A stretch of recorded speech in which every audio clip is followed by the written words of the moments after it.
तो कांग्रेस पार्टी का राष्ट्रीय अधिवेशन रायपुर में 3 दिवसीय समाप्त हो चुका है और इसको लेकर अब भी प्रतिक्रियाओं और बयानबाजी का दौर जारी। इसे लेकर प्रधानमंत्री नरेंद्र मोदी और शिवराज सिंह चौहान ने भी निशाना साधा। किन शब्दों में और किन विषयों को उन्होंने उठाया, पहले देख लीजिए।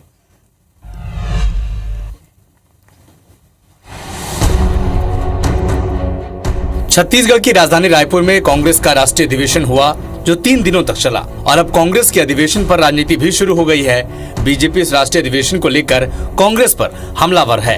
आज पीएम मोदी ने अधिवेशन को लेकर क्या कहा, वो पहले सुनिए। कांग्रेस के सबसे बड़ी आयु वाले, सबसे सीनियर कांग्रेस के प्रमुख खड़गे जी के नसीब नहीं हुआ। बगल में किसी और के लिए छाता लगा गया था। इसके साथ ही एमपी के सीएम शिवराज सिंह चौहान ने कांग्रेस के पोस्टर्स पर लगाए गए नेताओं की तस्वीरों के बहाने कांग्रेस पर निशाना साधा। डॉक्टर BR अम्बेडकर जी के भारत रत्न, जिनको कांग्रेस ने चुनाव में हराने का पाप किया, सारा देश जानता है। उन्होंने नेताजी सुभाष चंद्र बोस जी का फोटो लगाया, जिन्होंने कांग्रेस ही छोड़ दी थी। उन्होंने सरदार वल्लभ भाई पटेल जी का फोटो लगाया, जिन्हें सदैव अपमानित करने का काम कांग्रेस ने किया।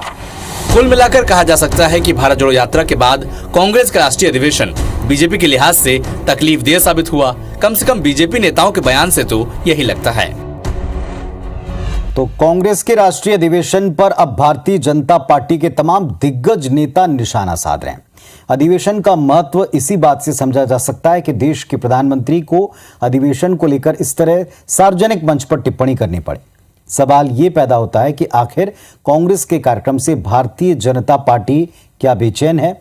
इसे डिकोड करते हैं। पहली बात, कांग्रेस की भारत जोड़ो यात्रा बेहद कामयाब बताई गई।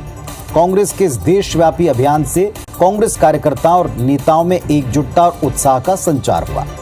यात्रा के बाद कांग्रेस का यह राष्ट्रीय अधिवेशन भी कामयाब रहा है, जिसमें इस साल होने वाले विधानसभा चुनावों और लोकसभा चुनाव 2024 पर मंथन हुआ, मंत्र मिला है।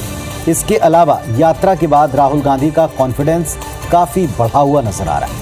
वैसे भी कांग्रेस का यह दावा रहा है और बार बार रहा है कि संघ के बैकअप और कैडर बेस वाली बीजेपी को अगर कोई टक्कर देने की ताकत रखती है तो इकलौती कांग्रेस पार्टी। कांग्रेस वो अम्ब्रेला है जिसके नीचे दूसरे क्षेत्रीय दल आकर बीजेपी को चुनौती दे सकते हैं और इसी के लिए भारतीय जनता पार्टी कांग्रेस की यात्रा, इसके अधिवेशन को गंभीरता से लेती है, इस पर निशाने साधती है, इसे डूबता जहाज और इसे कमजोर कड़ी बताकर खारिज करने की, नकारने की एक जनभावना बनाना चाहती है।